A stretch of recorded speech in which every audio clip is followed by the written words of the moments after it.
Third है हमारा पेशवाओं का इतिहास। ठीक है, मराठा साम्राज्य में पेशवा।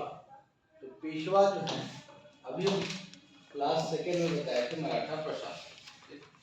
तो मराठा प्रशासन में हम बताए थे कि शिवाजी के प्रशासन में 8 लोग होते थे और 8 लोग को क्या कहते थे? अष्ट प्रधान। अष्ट मतलब 8 होता है, प्रधान मतलब 1 होता है। ठीक, अष्ट प्रधान होते थे। अब उसमें से नंबर 1 जो ऑफिसर होता था उसको क्या बोलते थे? पेशवा।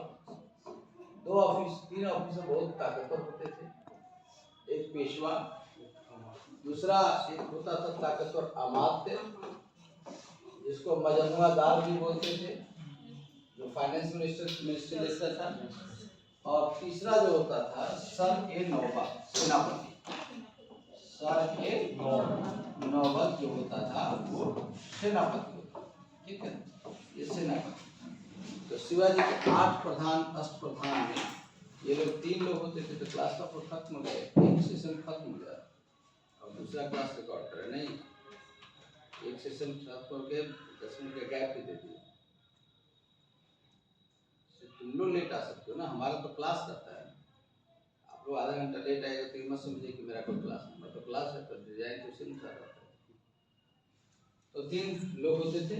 तो आप लोग शिवाजी का पूरा प्रशासन देख चुके। सारे नौबत क्या था बताइए, और मजमुआदार क्या था? अमात है ना। तो शिवाजी का ये आप अष्ट प्रधान देख चुके पूरा। घुड़सवार सेना क्या था, अश्वरोही क्या था, ठीक है, ये सारा आप देख चुके। नहीं तो शिवाजी के अष्ट प्रधान में सबसे नंबर 1 कौन होता है? अब हुआ क्या देखिए पेशवाओं के इतिहास में। अब कैसे पेशवा की उत्पत्ति होती है, ठीक है ना। पेशवा की उत्पत्ति कैसे होगी? पेशवा की उत्पत्ति कैसे होगी मराठा में, पेशवा पैदा कैसे होंगे उसको अब देखिए। और क्यों पेशवा धीरे धीरे ऑल इन ऑल हो गए, ऑल इन ऑल हो गए। पेशवा क्यों ऑल इन ऑल, ठीक है ना। पेशवाओं के इतिहास में पेशवा ऑल इन ऑल क्यों हो गए, ठीक है। तो पेशवा हो गए। अब देखिए तो शिवाजी जब थे, शिवाजी या किसी भी राजा को क्या बोलते थे? छत्रपति। राजा को क्या बोलते हैं हम? छत्रपति। राजा को क्या बोलते हैं? छत्रपति। राजा क्या बोलते हैं? छत्रपति। ठीक है, तो ये छत्रपति, छत्रपति का जो मंत्री था कौन? तो छत्रपति का मंत्री कौन है? छत्रपति का मंत्री कौन है? पेशवा की पहले कोई औकात नहीं, पेशवा की कोई भी औकात नहीं, क्योंकि राजा जिसको चाहे उसको पेशवा हटाए, पेशवा बनाए। पेशवा जो चाहेगा वो तो नहीं कर पाएगा। राजा माने कि इसको पेशवा बना दे, उसको पेशवा बना दे, तो पेशवा की कोई औकात। लेकिन अगर पेशवा ही राजा को बनाए तो, अगर पेशवा ही ऐसा परिस्थिति आ जाए कि पेशवा ही किसको गद्दी बैठाए कि कौन राजा बनेगा, तब औकात किसकी हो जाएगी? और राजा की कोई औकात नहीं। तो यही हुआ। तो कैसे पेशवा ताकतवर हुआ उसको हम लोग इस चार्ट से समझेंगे। शिवाजी 1680 में मृत्यु हो गई। शिवाजी की मृत्यु कब हो गई? 1680 में शिवाजी की मृत्यु हो जाती है। और आप जानते होंगे औरंगजेब 1707 में मरता है। औरंगजेब कब मरता है? औरंगजेब की मृत्यु 1707 में। शिवाजी की लड़ाई किससे चल रही थी? शिवाजी की लड़ाई किससे चल रही थी? पिछले क्लास से आप समझ रहे हो, क्लास नंबर 1 से क्लास नंबर 3 हो रहा है। तो शिवाजी की जब मृत्यु हो गई तो शिवाजी ने 2 शादी की थी। ऐसे शादी तो और भी किए थे, लेकिन एक साई बाई और एक शिवाजी ने 2 शादियां की थी। कौन कौन? एक साई बाई, एक साई बाई और दूसरा सोयराबाई। ठीक, शिवाजी ने साई बाई से जो शादी की थी, शिवाजी की पत्नी थी साई बाई, और सोयराबाई शिवाजी की पत्नी। तो शिवाजी और साईबाई से जो बेटा पैदा हुए थे कौन? संभाजी महाराज। ठीक। तो शिवाजी तो आप जानते हैं कि औरंगजेब से लड़े थे। औरंगजेब के मामा शाइस्ता खां को 1663 में हराए थे, उनके बेटा को मार दिया था। शिवाजी ने 1664 में औरंगजेब की बस्ती सूरत को लूटा, फिर दोबारा 70 में लूटा। औरंगजेब को पुरंदर की संधि करवानी पड़ी जयसिंह को भेजकर। शिवाजी फिर राज्याभिषेक भी अपना 74 में करवाया, 78 में अंतिम किला जिंजी का किला। तो शिवाजी जब दक्षिण भारत में जब तक थे तब तक औरंगजेब दक्षिण में नहीं आया। दक्षिण में 3 राज्य थे, पिछले क्लास के मैप से समझिएगा तो कौन कौन थे? मराठा, कर्नाटक में बीजापुर और आंध्र प्रदेश में गोलकोंडा। बीजापुर जब शिवाजी थे तो दक्षिण में कितने राज्य थे? 3 है ना, बीजापुर और गोलकोंडा और शिवाजी का मराठा दक्षिण के राज्य थे। अब देखिए यहाँ मैप होगा, शिवाजी जब थे तो ये राज्य नहीं, मराठा, बीजापुर और गोलकोंडा। अब 1600 औरंगजेब जो था, शिवाजी मर गए 1680 में। शिवाजी कब मरे? 1680। शिवाजी यहाँ 1680 मर गए। जब तक शिवाजी मराठा क्षेत्र में थे औरंगजेब को दक्षिण में एंट्री बंद थी, साउथ में एंट्री नहीं कर पाता था, क्योंकि उल्टा शिवाजी इन क्षेत्रों को अपने आप को मालिक समझते। तो औरंगजेब इधर गया नहीं, हमेशा लड़ाई होती थी। और शिवाजी की लड़ाई बीजापुर और गोलकोंडा से करते थे। पराजित करके शिवाजी से चौथ भी लेते थे, रंगदारी टैक्स भी लेते थे। लेकिन जब शिवाजी 1680 में मर गए और इसके बाद इनका बेटा बना शिवाजी के बाद कौन? संभाजी। ठीक। अब औरंगजेब को ये एरिया खाली मिल गया। फिर भी इतने ताकतवर थे मराठा कि शिवाजी के मरने के बाद औरंगजेब को हिम्मत नहीं हुआ कि मराठों पर आक्रमण करे। तो शिवाजी के बाद अगला राजा कौन बना? संभाजी का बेटा। लेकिन संभाजी उतने ताकतवर नहीं थे कि इन क्षेत्रों को कंट्रोल कर सके। तो अब औरंगजेब ने क्या किया कि दक्षिण की तरफ अभियान किया, समझे।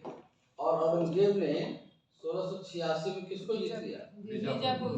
और 87 में किसको जीता? तो दक्षिण से तो मराठा को घेरा जा सकता है और पूरब से, और ऊपर में औरंगजेब है। और 9 साल हो चुके, 89 का टाइम 89। औरंगजेब समझ गया कि संभाजी में कोई ताकत नहीं। अगर ताकत रहता तो हम जब बीजापुर गोलकोंडा गए तो उसी समय हमको संभाजी यहीं पर रोक देते।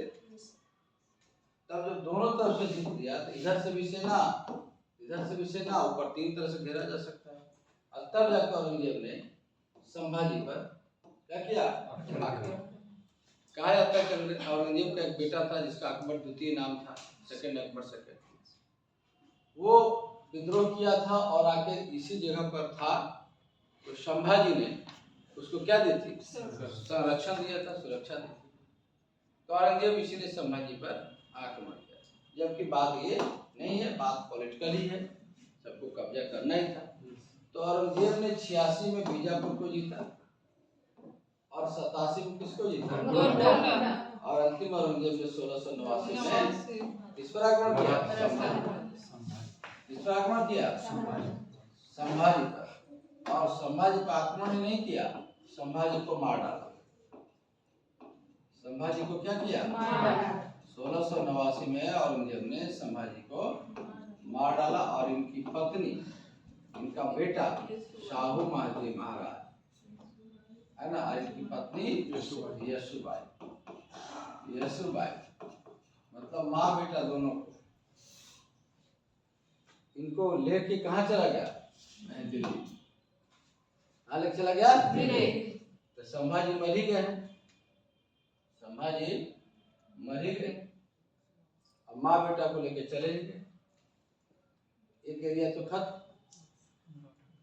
तो है ना, एक एक एरिया क्या हो गया खत्म, एक एरिया हो गया आपका खत्म, देख रहे हो ना, क्लियर। तो औरंगजेब ने क्या किया था बताइए, 1689 में किसे मार डाला, 1689 में किसे मार डाला, याद रखिएगा साहू किसका पोता है, शिवाजी का, तो संभाजी को मार डाला तो संभाजी हो गया खत्म। और किसको औरंगजेब गिरफ्तार करके ले गया, यशोभाई और साहू, ये एरिया भी हो गया खत्म, हो गया ना खत्म, ये एरिया भी खत्म हो गया, तो सारा नाम समाप्त। अब इधर कोई बच गया बताओ, नहीं, इधर कोई बचा नहीं, इधर कोई बचा नहीं, ये पूरा एरिया खत्म हो गया पूरा। अब बचा कौन, शिवाजी खानदान में कौन बचा, सोयराबाई से बेटा कौन पैदा हुआ, राजा राम कब राजा बनेंगे बताओ, संभाजी जब मरे तो भी ना बने, कब तक रहेंगे, उनकी मृत्यु हो गई, राजा राम भी था। अब कौन राजा बनेगा, ये 1707 में मर गए, 1707 में और कौन मरा, कौन मरा 1707 में, 1707 में कौन मरा, 1707 में औरंगजेब मरा, है ना, 1707 में दिल्ली गद्दी पे कौन बैठा, कौन बैठा, 1707 से 1700 दिल्ली गद्दी पे कौन बैठा, दिल्ली की गद्दी पे कौन बैठा, कौन बैठा, दिल्ली की गद्दी पे कौन बैठा, बहादुर शाह, तो दिल्ली की गद्दी पे बैठा बहादुर शाह, ठीक है, 1707 की बात है, ठीक। तो ताराबाई कब मरी, 1707, औरंगजेब कब मरा, 1707, बहादुर शाह गद्दी पे कब बैठा, 1707। अब जब बहादुर शाह गद्दी पे बैठा तो जेल में कौन मिला बताओ, जेल में कौन मिला, ठीक, जेल में कौन मिला, तो बहादुर शाह प्रथम का को लोगों ने आजम शाही ने एक सुझाव दिया कि इसको आप क्यों रखे, क्यों इनको रखे, नहीं इनको छोड़ दे, क्या करिए, छोड़ दीजिए, शिवाजी का पोता है, ये छूटेंगे दिल्ली से, क्यों छोड़ दीजिए, बोला कि अगर दिल्ली से छूटेगा तो सबसे पहले कहाँ जाएगा, महाराष्ट्र, जब महाराष्ट्र जाएगा तो हम पर राजा कौन है, 1707 में राजा कौन होंगे,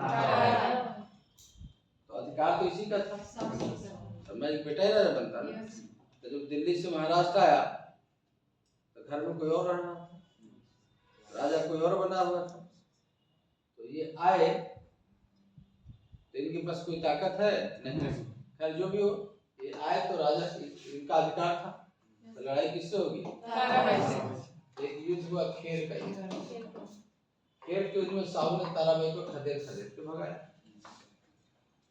खेर का युद्ध कब होगा, खेर का युद्ध कब होगा, 1707, औरंगजेब कब मरा, 1707, औरंगजेब कब मरा, 1707, बहादुर शाह प्रथम कब राजा बना, 1707, साहू जी कब छूटे, 1707, खेर का युद्ध कब हुआ, 1707, ताराबाई कब पराजित हुई, 1707, साहू राजा कब बनेंगे, 1707, ठीक है ना, समझ गए कि नहीं, तो बन गए ताराबाई। अब यहाँ पे कॉन्सेप्ट और है, कॉन्सेप्ट क्या हो समझिए, साहू जी महाराज जेल से आए होंगे, साहू जी महाराज क्या होंगे, जेल से आए होंगे, तो साहू जी जब जेल से छूट के आए होंगे 1707 में, तो क्या इनके पास सेना होगी, हथियार होगा, घुड़सवार होगा, इनके पास तो कुछ नहीं होगा, और उल्टा ताराबाई के पास राजधानी है, सेना है, हथियार है, महल है, किला है, सब है, तो साहू को पराजित कर पाएंगे, अरे साहू को पराजित कर पाएंगे,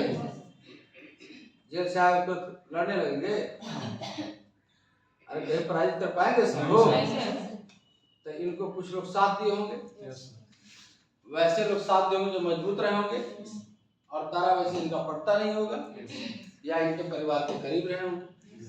एक व्यक्ति था बालाजी विश्वनाथ मराठा सरदार, यहीं से पेशवा का इतिहास शुरू होगा। पहला पेशवा बालाजी विश्वनाथ। तो बालाजी विश्वनाथ नामक व्यक्ति ने, समझ रहे ना, बालाजी विश्वनाथ नामक व्यक्ति ने क्या किया, साहू को साथ दिया, क्या पेशवा बने। इन्होंने बोला कि हम कैसे बने, मेरे पास कुछ है नहीं, बोले कि आप बनिए, बाकी हम संभालेंगे।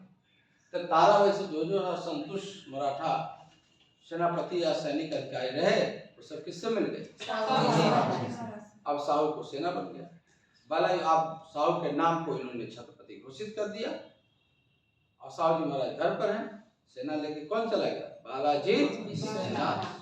कौन सा ग्राउंड मैदान में याद करने के लिए, खेत के मारे, और इस खेत के युद्ध में ताराबाई, और इन्होंने पूना छोड़ के कहाँ चले गए, पूना सॉरी ये मतलब सतारा छोड़ के, पूना छोड़ के कोल्हापुर चले। कहाँ चले गए, तो मराठा क्षेत्र पूना छोड़ दिया। उन्होंने किसको छोड़ दिया, पूना। पूना छोड़ के ये कहाँ चले गए, कोल्हापुर। कोल्हापुर का ये पूना यहाँ था, और ये कहाँ चले गए, इसकी इनको हेल्प करने वाला बताइए कौन था, बालाजी विश्वनाथ। तो देखिए यहाँ पर ताराबाई है ना, तो आपको मैटर है पेशवाओं के इतिहास में थोड़ा सा देख लीजिए। शिवाजी की मृत्यु के बाद 3 अप्रैल 1680 में, ठीक है, मृत्यु हुई। संभाजी राजा बने। संभाजी की राजधानी कहाँ थी, रायगढ़। इनके समय संभाजी के समय पूछता है कौन सा नॉर्थ इंडिया का ब्राह्मण था जो एडमिनिस्ट्रेशन में बहुत पावरफुल बिकेम, है ना, पावरफुल मिलिट्री जनरल या कुछ भी कह लो, तो वो कौन व्यक्ति था, संभाजी का राजा अभिषेक कराना, उनका प्रशासन बताना, तो कौन था, औरंगजेब के पुत्र अकबर ने क्या किया था, औरंगजेब के पुत्र अकबर को संभाजी ने क्या किया, संरक्षण दिया। अतः औरंगजेब से नाराज हो गया, और मार्च 1689 में औरंगजेब ने आक्रमण करके संभाजी की क्या की, हत्या कर दी। 1689 में औरंगजेब ने येसुबाई और साहू को गिरफ्तार कर लिया। हालांकि औरंगजेब ने शाह को क्या उपाय दी, अब इसके बाद संभाजी के बाद कौन बना, राजा राम, क्योंकि संभाजी तो खत्म हो गए। तो राजा राम, इसके राजा सतारा, और इसने पद बनाया था क्या, प्रतिनिधि। तो शुरू से कौन सा प्रशासन आ रहा था, अष्टप्रधान में पहली बार छेड़छाड़ करने वाला व्यक्ति कौन है, राजा। और कौन सा एक पोस्ट बनाया, प्रतिनिधि। ये कब तक शासन किया, 1700 तक। इसके बाद कौन बनी, ताराबाई, जो शिवाजी द्वितीय छोटा बेटा था, उसी की संरक्षिका बनी।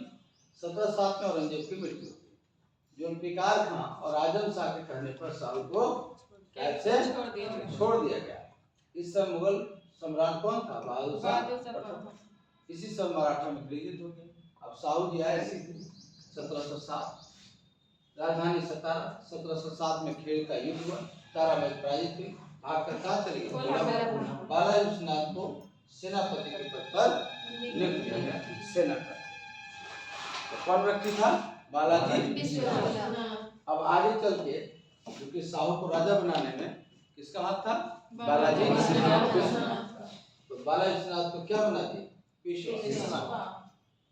अब है ना, और चुपचाप साहू अपने घर में हाथ पैर बांध के 1707 से लेके 1749 तक चुपचाप अपने गद्दी पर बैठे रहे, और शासन कौन करते रहा, वो मरा तो उसका बेटा, वो मरा तो उसका, ठीक है ना।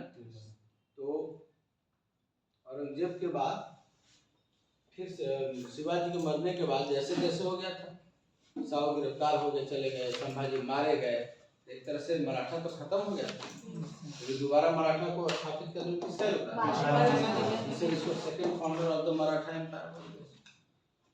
राजा राम साहू के बाद एक राजा राम द्वितीय छत्रपति बना, और ही वाज लास्ट छत्रपति, क्योंकि 1750 में इनके आगे वाला पेशवा थे बाजीराव, बालाजी बाजीराव। उन्होंने राजा राम द्वितीय से संगोला की संधि की। अब बोला कि छत्रपति का पोस्ट ही समाप्त कर, पोस्ट मराठा क्या रहेगा, पेशवा। तो कैसे सर, अब यहाँ पे देखिए बालाजी विश्वनाथ, ये पेशवा हुए। इन्हें मराठा साम्राज्य का सेकेंड फाउंडर माना जाता है। अब देखिए बाला विश्वनाथ का टाइम क्या है पेशवा का 1713 तो यहाँ पर 1713 में कौन है देखो मुगल सम्राट दिल्ली में। औरंगजेब के मरने के बाद पहली बार कौन बना बहादुर शाह 1712 ठीक है ना। बहादुर शाह के बाद कौन है जहांगीर शाह। यहाँ तक आते आते जहांगीर शाह तक आते आते दो भाई बहुत फेमस हो गए जिनका नाम के इतिहास में फर्रुखसियर बंधु। क्या नाम था इतिहास में फर्रुखसियर भाई में दो भाई थे। फर्रुखसियर भाइयों में दो भाई था ठीक है। एक का नाम था सैयद हुसैन अली। एक का नाम क्या था सैयद हुसैन अली और दूसरे का नाम था सैयद अब्दुल्ला। दूसरे का नाम क्या था सैयद अब्दुल्ला। तो दो भाई थे सैयद हुसैन अली और सैयद अब्दुल्ला दिल्ली में। और इन दोनों भाइयों ने जहांगीर शाह को हटाकर गद्दी से किसको बनाया था तो सैयद भाइयों ने किसको राजा बनाया। अब सोचिए इधर पेशवा छत्रपति बना रहे हैं और इधर भाई लोग मिलके मुगल सम्राट बना।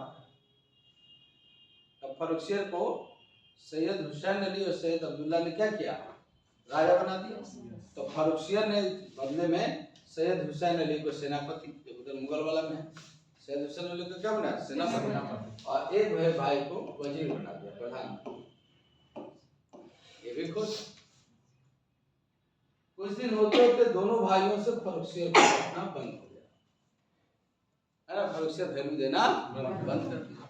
अब ये दोनों भाई परेशान कि हम ही बनाए और हम ही को साइड कर रहा है। ये दोनों भाई बहुत परेशान। राजा बनाने वाले भाई थे लगे ठहरो। तो इन दोनों भाइयों के दिमाग में क्या नहीं लगा कि फर्रुखसियर को गद्दी से कि हमारा बात नहीं मान रहा है हटा। लेकिन हटाएगा कैसे। फर्रुखसियर था युग इस सेना को पूरा अपना ध्यान रखे हुए थे। सेनापति जरूर था हुसैन अली लेकिन सेना पर ध्यान लगाए हुए था कहीं कुछ गड़बड़ घोटाला न हो। लेकिन हटाना भी मुश्किल है। तो इस सैयद जो बंधु थे चले गए महाराष्ट्र और किससे कांटेक्ट किया अरे किससे कांटेक्ट मजबूत कहा जाएगा ना। बाला विश्वनाथ से दोनों भाइयों ने कहा कि आप फर्रुखसियर को हटाने में हमारी सेना दीजिए हम उसको पराजित कर देंगे। तो ये बेचारा महाराष्ट्र का रहने वाला बोला कि हमको क्या फायदा होगा हमको क्या फायदा। तो मराठों का याद करिए शुरू से क्या दिमाग था। मराठे शुरू से कहाँ किसको सबसे ज्यादा पसंद करते थे बताइए कौन सा एरिया। मराठे शुरू से कौन सा एरिया पसंद करते थे अहमदनगर भी है। अहमदनगर का नाम सुन ले रहे हो शिवाजी शायद अहमदनगर दिया था। तो मराठे सबसे ज्यादा किसको पसंद करते थे बीजापुर। तो फर्रुखसियर सैयद बंधु ने कहा कि अगर आप हमको दिल्ली में फर्रुखसियर को हटाने में मदद करिएगा तो जो अगला राजा बनाएंगे ना उससे आपको दक्षिण का सारा एरिया जो आपका बाप दादा का शिवाजी तक का सपना था ये तो मुगल का एरिया है। बीजापुर को 86 में औरंगजेब जीता और 87 में तो एकदम अपना हो गया। लेकिन औरंगजेब को मरने के बाद तो कोई जा नहीं रहा है। तो सैयद बंधु ने कहा कि आप दिल्ली चलिए फर्रुखसियर को हटवाइए अगला राजा बनाएंगे उस राजा से दिल्ली की संधि करा देंगे और संधि में सारा एरिया आपको दिलवा देंगे। तो बाला विश्वनाथ ने सोचा कि वो तो विन पोजीशन है हमारा अधिकार हो जाएगा कानूनी रूप से। बोला कि ठीक है। बाला विश्वनाथ ने क्या किया सेना भेजा दिल्ली पर आक्रमण हुआ। फर्रुखसियर क्या हो जाएगा फर्रुखसियर क्या होगा मारा जाएगा अगला राजा बनेगा। उस राजा से क्या करेंगे दिल्ली की संधि होगी और दक्षिण में बाला विश्वनाथ को क्या मिलेगा तब तक इसको बांट के 6 राजा औरंगजेब किया। तो वही समझो यहाँ पर कॉन्सेप्ट क्लियर हुआ। कॉन्सेप्ट क्लियर हुआ कि नहीं बोलो बताओ। तो अब बाला है। अब यहाँ पे देखिए तो सही इन्हें, ठीक है, इन्हें मराठा साम्राज्य का द्वितीय संस्थापक बाला विश्वनाथ को क्यों बुलाते समझ आया? सैयद बंधुओं तथा मुगल सम्राट फर्रुखियत को क्या हुआ? डिस्प्यूट बढ़ गया। सैयद हुसैन अली ने 1719 में पेशवा बाला विश्वनाथ से क्या किया? हुसैन अली ने किससे संधि किया? किससे किया? इसके बाद फर्रुखियत की क्या की गई? संधि की बात बता दिए ना। दिल्ली आक्रमण किया, फर्रुखियत मारा गया। अब फर्रुखियत मारा गया तो अगला शासक कौन हुआ? रफी उद दर्जा। अगला शासक कौन है? रफी उद दर्जा। और इसको गद्दी पर फर्रुखियत ने बैठाया, बाला विश्वनाथ से संधि पूरी करवाई और बाला विश्वनाथ को, है ना, पूर्वाग्रह के अनुसार दक्षिण भारत के 6 सूबे से चौथ सरस्वती वसूलने का दक्षिण भारत से विजापुर, कुंडा और भी जो भी एरिया समझ में आ रहा है। तो इस तरह से तो ये जो दिल्ली की संधि हुई इतना इम्पोर्टेंट था मराठों के लिए कि रिचर्ड टेम्पल ने दिल्ली की संधि को मराठों के लिए क्या कहा? ठीक है। तो दिल्ली की संधि किसके किसके बीच हुई? रफी उद दर्जा और बालाजी विश्वनाथ। करवाया कौन? हुसैन अली। इधर फर्रुखियत रफी दर्जा बैठा, सैयद बंधुओं को इनको भी पसंद नहीं था, तो फर्रुखियत बंधु इनको पसंद नहीं था, इनको भी हटवाया, अपने हटा दिया। फिर उसके दूसरे भाई रफी दौला, वो भी पसंद नहीं था, उसको भी हटाया। 6 महीना को हटा रहा। कितने ताकतवर हो गए, कितने ताकतवर हो गए होंगे भाई, समझ रहे हो ना। हट नहीं किया, हटाया, हटो तुम, हम ठीक से नहीं कर रहे। फिर कोर्ट किसको बैठाया? मोहम्मद साहब। जो गद्दी बैठा ना तो समझ गया कि हमको भी कभी न कभी गद्दी बैठते ही मिला के रखा और मौका मिलते जहर देके मार दोनों भाई। तब नहीं इतना दिन देखो 19 से चैन की सांस ले रहा है। 1948 तक कौन रह रहा है? मोहम्मद साहब। तो मुगल सम्राट का जो पहला वाला पेज है आपका, जैसे मुगल सम्राट की लिस्ट है ना मॉडल हिस्ट्री में, तो ये आपको ऐसे भी याद हो जाएगा। ठीक है। इसके बाद 2-3 शासक हुए, तो इसके बाद 3-4 मुगल बादशाह हुए। तो इसलिए बालाजी विश्वनाथ को क्या कहा गया बताइए? क्या कहा गया? क्या कहा गया?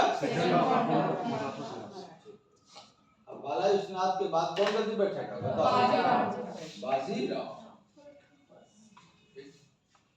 अब हम लोग पहुंच गए 1720 से 1740 बाजीराव।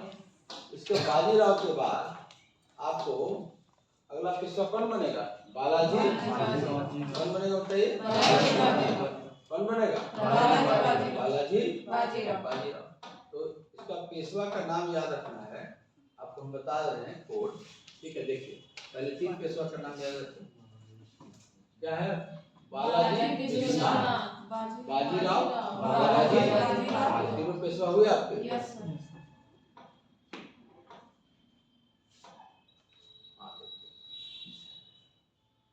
ये पेशवा हुए तो कैसे याद होगा? पहले पेशवा कौन हो गए ये तो याद है। दूसरे पेशवा कौन हो गए? एक वर्ड हम लिख देते हैं, तीसरे पेशवा का नाम लिखते हैं बालाजी बाजीराव। बालाजी बाजीराव तीसरा पेशवा ही है ना, 2 कलर से लिखते हैं बालाजी बाजीराव। ये हो गया आपका कौन सा पेशवा बताइए? तीसरा। नंबर कितना हुआ? तीसरा। अच्छा आप ध्यान दीजिएगा, पहला नंबर जो पहला पेशवा का नाम है, पहला पेशवा का नाम क्या है? बालाजी विश्वनाथ। हो गया बालाजी विश्वनाथ। और दूसरा पेशवा का नाम क्या है? और दूसरा पेशवा आपका है बाजीराव। तो दोनों का एक नाम मिला दीजिए, दोनों का एक नाम मिलाइए, बालाजी है ना, बालाजी बाजीराव।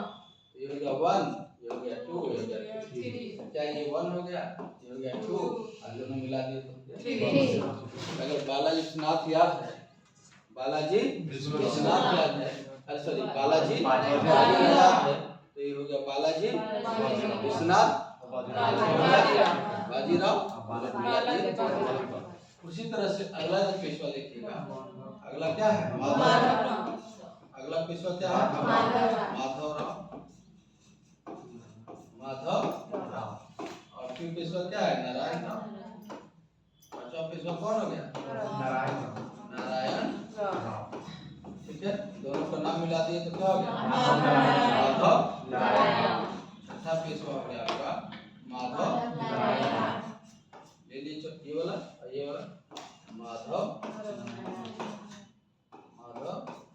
नारायण। ठीक है, और लास्ट सबसे अंतिम पेशवा कौन है? बाजीराव। अगर हमें दो पेशवा याद हो, बालाजी बाजीराव और माधव नारायण। आपको अगर दो पेशवा याद है, कौन कौन? नारायण। कौन याद है? बालाजी बाजीराव माधव नारायण। अगर आपको ये दो पेशवा याद है, देखिए हम लिख के दिखाते हैं। ये क्या है? बालाजी बाजीराव।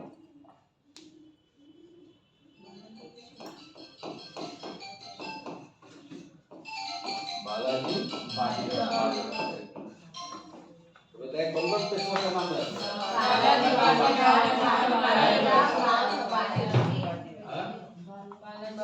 बालाजी बाजीराव से क्या याद होता है? बताइए। नंबर 1 ये 1 है, इसको क्या कर दो? 1 बालाजी से क्या होता है? यही रियल फाउंडर है पेशवा। साहू जी महाराज ने पेशवा बनाया था। बालाजी विश्वनाथ। ये दूसरा से क्या होता है? बाजी। अपने से नाम हो गया ना? एक और हमको पेशवा लिखना था, माधव नारायण। माधव नारायण माधव नारायण। अब आपको तीसरा पेशवा तक तो यहाँ हो गया। अब चौथा आपको मिल गया ना? चौथा कौन हो गया? माधवराव।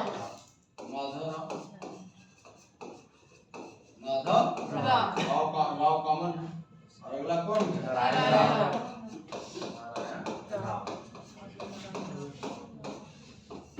कोई दिक्कत?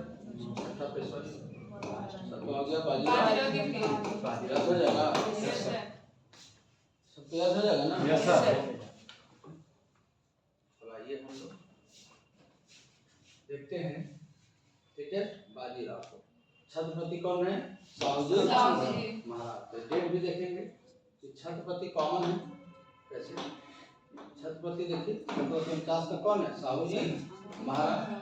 छत्रपति कौन है? साहू जी महाराज। कब तक है? 1749 तक। 1749 का कौन है? साहू जी महाराज। तो 49 तक देखिए, ये बड़े विश्वनाथ 1720 तक है। बाजीराव कहाँ तक है? 40। बालाजी बाजीराव कहाँ तक है? 61। तो 49 कहाँ तक आ जाएगा इसमें? है ना? ये 1720 से 40 और ये 40 से 61। यानी साहू जी महाराज ने इनको भी अपॉइंट किया, साहू जी महाराज ने इनको भी अपॉइंट किया, साहू जी महाराज ने। साहू जी महाराज की मृत्यु कब हो गई? 50। कब हो गई? 50। साहू जी महाराज की मृत्यु कब हो गई? याद है? नहीं याद है? 50। अब 50 में अगला पेशवा कौन बना? राजा।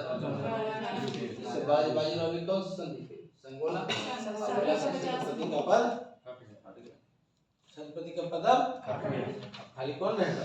पेशवा। तो जब बालाजी बाजीराव बना 40 से 61, तो इसने कहा कि अब छत्रपति पद कोई रहेगा। अब यहाँ से हम लोग एक चेंजेज हम देखेंगे। जब आपको हम पढ़ाए थे तो बताया कि 2 पार्ट मराठा साम्राज्य का इतिहास 2 पार्ट नहीं। एक जब शिवाजी थे, नहीं, एक जब आपको शिवाजी थे तो औरंगजेब, बीजापुर और गोरखपुर। जब पेशवा का इतिहास होगा ये धीरे धीरे चेंज हो जाएगा। ये कौन आ जाएंगे? अंग्रेज। मुगल भी रहेंगे लेकिन कैसे? कान पकड़ के रफी दर्जात, रफी दौला, रंगीला, कोई ताकत है उनकी? तो एक हो जाएगा अंग्रेज। और जहां पर गोलकुंडा था वहां हो जाएगा हैदराबाद का निजाम। और जहां बीजापुर था वहां हो जाएगा मैसूर सुल्तान, मैसूर हो जाएगा। इसी को यहाँ पर देखिए, महाराष्ट्र में छत्रपति की जगह कौन आ जाएंगे? महाराष्ट्र में छत्रपति की जगह कौन आ जाएंगे? और बीजापुर में कौन आ जाएंगे? क्योंकि बीजापुर तो 86 में खत्म, औरंगजेब जीत के खत्म करते हैं। और इधर गोलकुंडा की जगह कौन आ जाएंगे? हैदराबाद का निजाम। क्लियर हुआ? तो जब पेशवा होंगे तो उनकी लड़ाई किससे होगी बताओ? बैठेंगे तो उनकी लड़ाई किससे होगी? बताओ किससे होगी? मैसूर तो लगभग 40 के बाद एक्टिव होंगे, तो बाजीराव से मैसूर का कभी युद्ध नहीं होगा, बाला विश्वनाथ से तो बिल्कुल नहीं। ध्यान रखिएगा, हैदराबाद के निजाम की स्थापना 1725 में। हैदराबाद राज्य की स्थापना कब हुई है? 1725। बोलिए, हैदराबाद राज्य की स्थापना कब हुई? 1725 में। अब बाला विश्वनाथ मर गए 1720 में। तो क्या बाला विश्वनाथ का जब भी क्वेश्चन आएगा तो क्या मैसूर, हैदराबाद ये सब शब्द पैदा होगा? नहीं, क्योंकि बालाजी विश्वनाथ मर गए 1720 में। अब 20 में बनेंगे बाजीराव, और इधर हो जाएगा हैदराबाद का निजाम। तो पेशवा बनेंगे बाजीराव और इधर हैदराबाद का निजाम, तो दोनों में लड़ाई होगा। तो अब 20 से 40 का जो इतिहास है दक्षिण भारत में, वो बाजीराव और निजाम की लड़ाई। बाजीराव, क्योंकि जो निजाम भी था वो दिल्ली में रहता था, निजाम भी था वो दिल्ली में रहता था। अब मराठे भी जो ताकतवर वो भी दिल्ली में इंटरेस्टेड है। क्यों?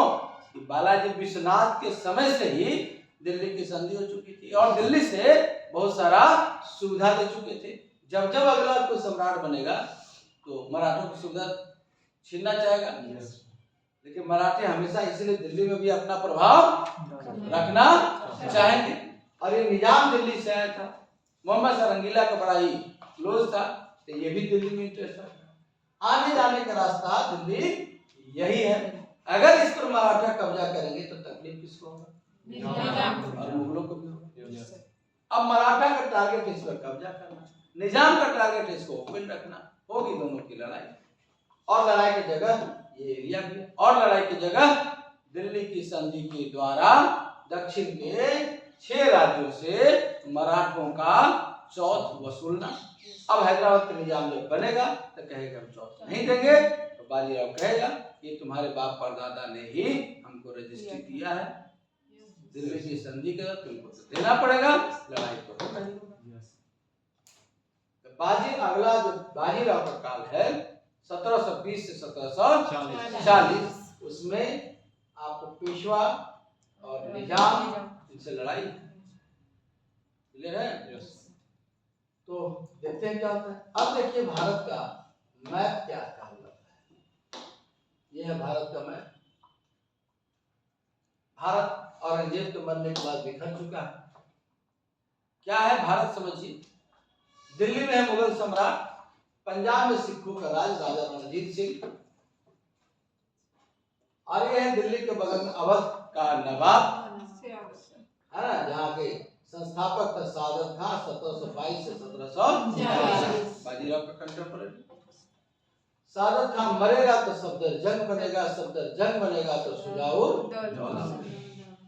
बगल में बंगाल में मुर्शीद कुली खान 1717 से 1727 है ना, मुर्शीद का सूर्या है ना। फिर उसके बाद अलीवर्दी खान बनेगा और फिर सिराजुद्दौला बनेगा 1757 में। तो बंगाल है, अवध है, मुगल सम्राट है, पेशवा है, निजाम। आगे चल के महसूल किया बाजीराव साहब। अब इस क्षेत्र में 2-3 राज्य और हैं। यहाँ पर मालवा है और यहाँ पर बुंदेलखंड है। इधर जो है उड़ीसा है, तो उड़ीसा बंगाल के नवाब का एरिया है उड़ीसा। यहाँ 2 राज्य कौन कौन हो गए? बुंदेलखंड। यहाँ कौन कौन हो गए? मालवा। बाजीराव और मस्तानी की कहानी भी सुने होंगे। बाजीराव यहाँ, बुंदेलखंड रहा है। बाजीराव का एक्शन समझते हैं। मैप याद हो गया?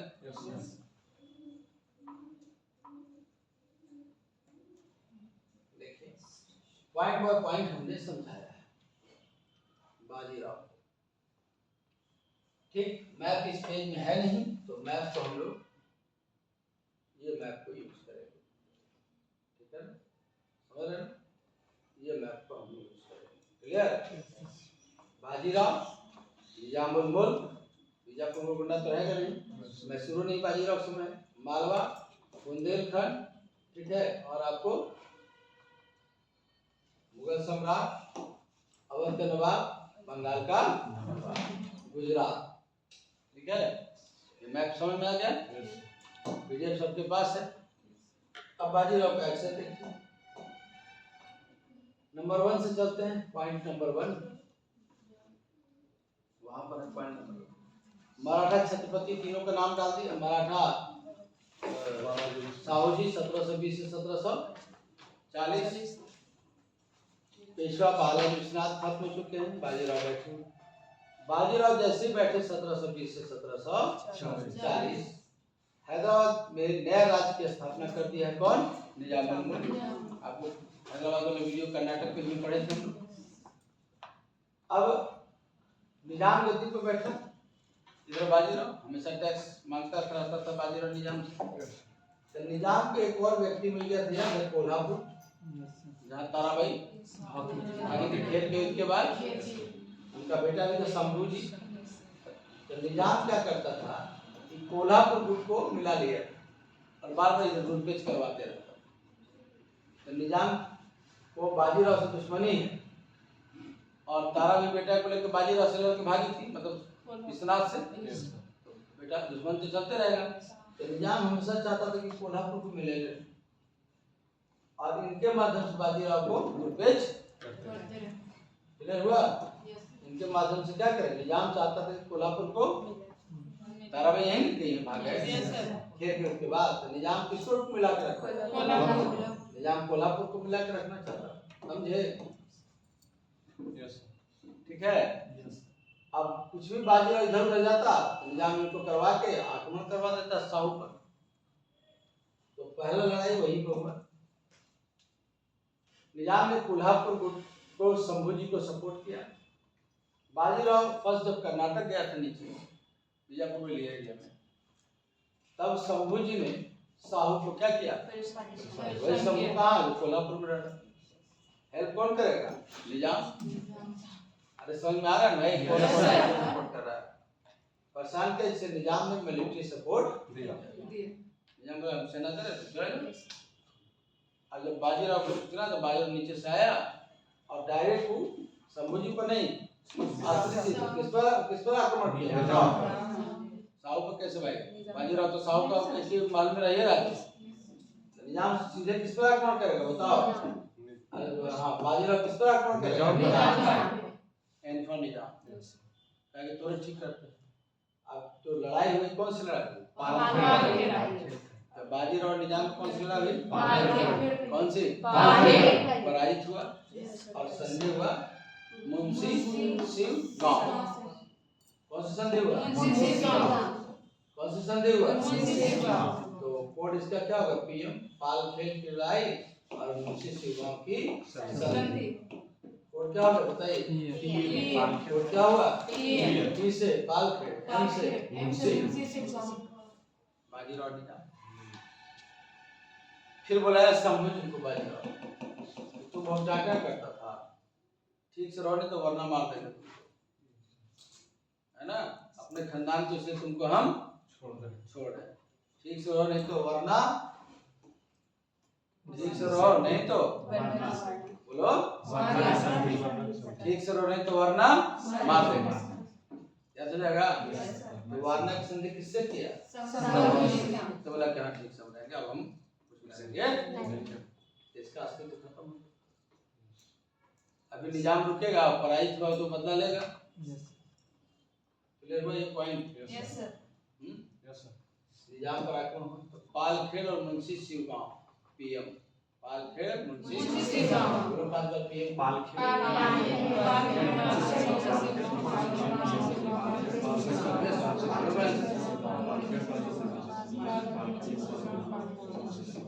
क्लियर हुआ। अब पॉइंट 1 पॉइंट 2 देखिए, पॉइंट 2 इंपॉर्टेंट नहीं है।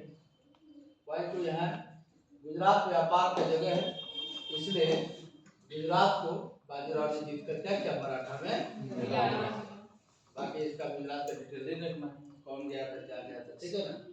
गुजरात में गया और उससे मुगल सरदार से भी चौथ लिया, ठीक है ना, और आगे चल के गुजरात को मिला दिया। तीसरा मालवा, मालवा निजाम और सॉरी मालवा नॉर्थ इंडिया और साउथ इंडिया को जोड़ता है। मैं कहना ठीक जोड़ता था। बालाजीनाथ ने 1719 में चौथे मालवा से लिया। अब गद्दी पर नीचे निजाम बैठा, वो सोच रहा है कि मालवा एकदम स्वतंत्र है। तो बाजीराव ने मालवा का जो था उसको बोला कि तुम चौथ पहले देते थे, अब दो हमको, आपके बाद बेटा को भी तुम दो, तो नहीं दिया होगा। तो बाजीराव ने क्या किया कि अपने दो सेनापति उदयजी पवार और मल्हारराव होलकर पिलोजी की सहायता से 1735 तक मालवा को क्या किया, जीत गया और मुगल सूबेदार सवाई जय सिंह और मोहम्मद खां बंगस पराजित हुए। मालवा को जीत और चौथ लेना शुरू कर दी, चौथ लेना बंद कर देगा। तो मालवा जीता, क्या जीता, बाजीराव ने निजाम को पाया, PM की संधि हुई, आगे गुजरात को जीता, मालवा को जीता। तभी बुंदेलखंड का राजा छत्रसाल, बुंदेल जो खंड था वो इलाहाबाद रियासत का सूबा था और इलाहाबाद मुगल सम्राट का एरिया था। मुगल सम्राट ने इलाहाबाद पर मोहम्मद खां बंगस को अपना गवर्नर नियुक्त किया और मोहम्मद खां बंगस ने जो स्वतंत्र था या जो नहीं बात मान रहा था, मोहम्मद खां बंगस ने आक्रमण किया। तो ये बुंदेलखंड भी इलाहाबाद के अधीन आता था। वहां का था छत्रसाल, वो स्वतंत्र होकर रह रहा था। मोहम्मद खां बंगस ने सेना लेके छत्रसाल पर टूट पड़ा।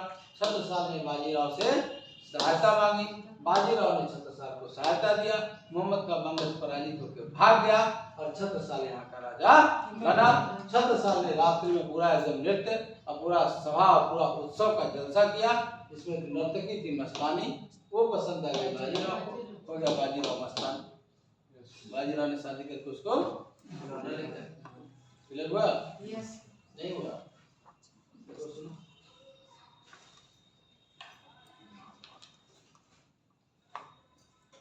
बुंदेलखंड सब लिखा हुआ है।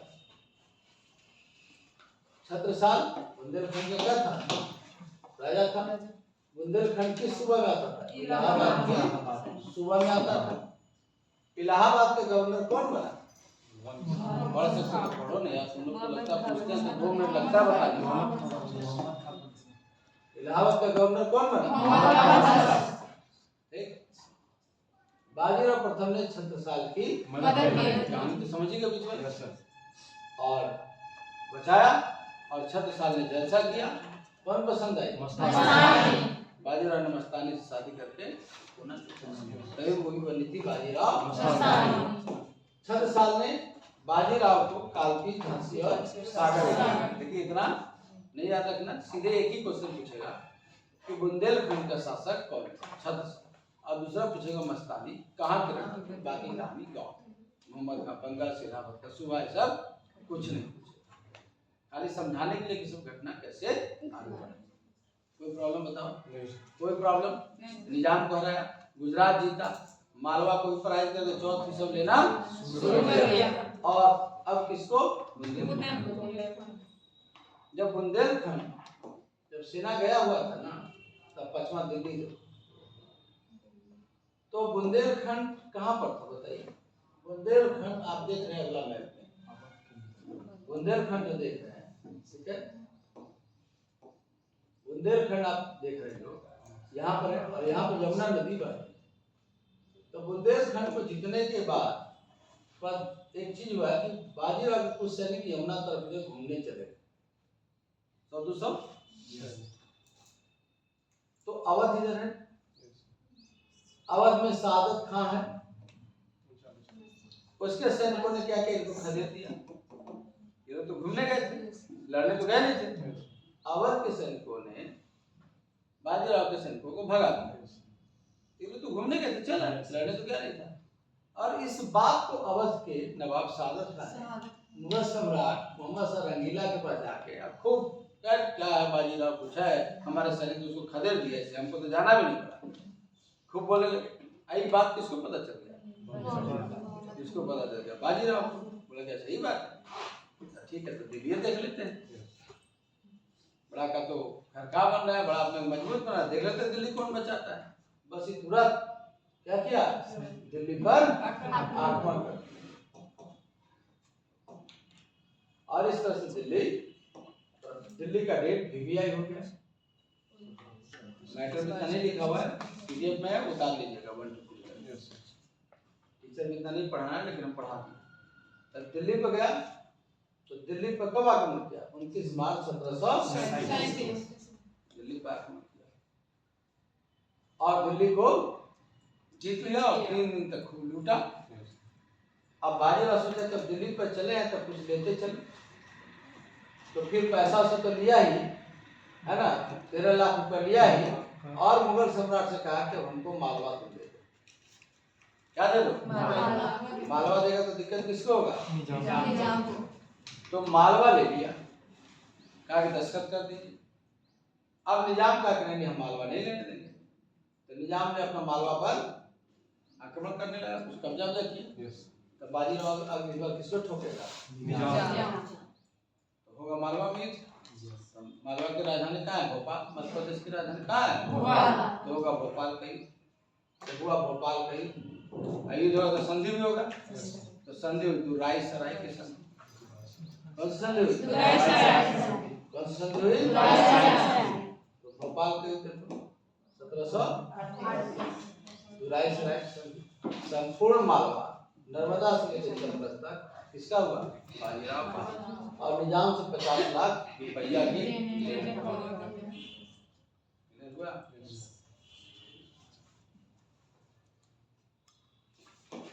और 7वां में कहा गुजरात का बस्सी जीता, इंपॉर्टेंट। इस तरह से आपको बाजीराव की मृत्यु 1700। तो बाजीराव निजाम में लगातार युद्ध होते रहा, जिसका कोड ये है, पीएम में भोंदू, ये पैठल। अब इसका थोड़ा डिकोड करो, तो पी से क्या होगा,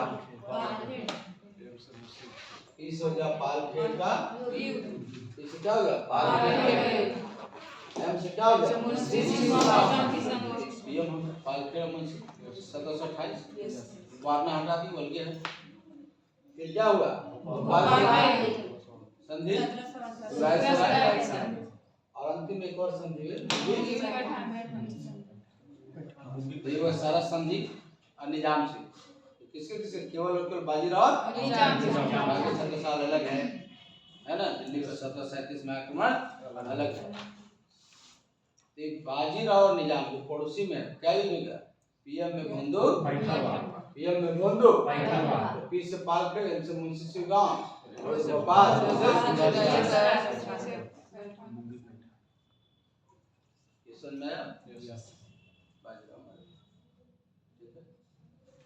इसके बाद शुरू होगा क्या, बालाजी अगले पानीपत का 1 क्लास होगा, ठीक है। कल कितना टाइम,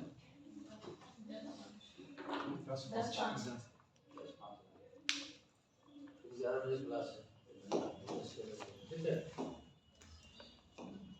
तो दिक्कत और हटेगा नहीं, 1 क्लास और रख दिया, पानीपत का और आगे 1 क्लास और ऑफ।